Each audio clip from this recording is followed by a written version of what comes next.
ButterBeanz, and today we're gonna be making my grandma's secret meatloaf. Don't tell anybody. Ow. So let's get started. So the first thing you're gonna want to do, well, I'm gonna tell you what you're gonna need is 2 meatloaves, about this. Celery, carrots, onion, garlic, and some oregano, some black pepper, seasoned salt, and Worcester sauce, and an old crumbly bread, but not the whole thing, and of course a bowl. So first thing you're gonna want to get is you're gonna want to take the meatloaf.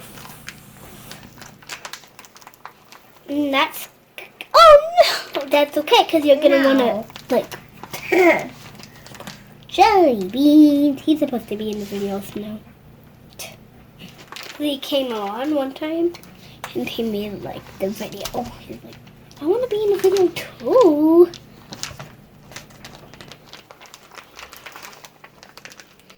Okay, so some celery. Now some for the vegetables. So carrots. Oh, like that.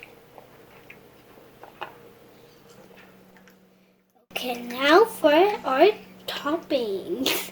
I called them the seasonings. Seasonings. That's what I called them.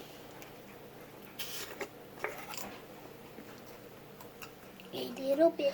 Okay, now about 2 tablespoons of Worcestershire.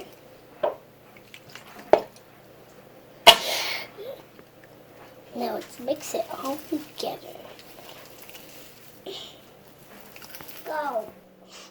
Okay, now you're gonna add the bread. Just enough so it can hold together.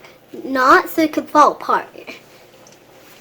And the egg. People put egg in here, but we don't because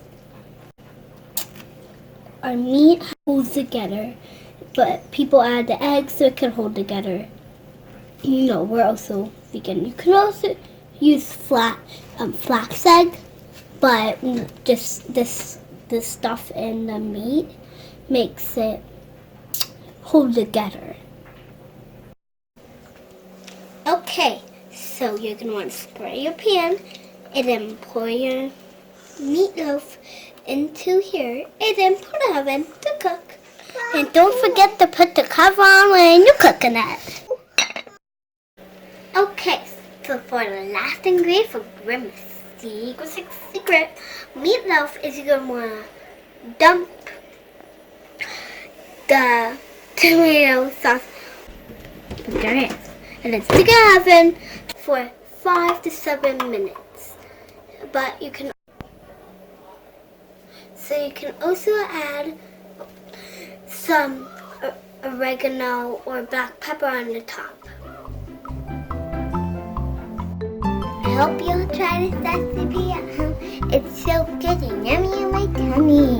And my grandma says it goes good with stringings and mashed potatoes with pizza time.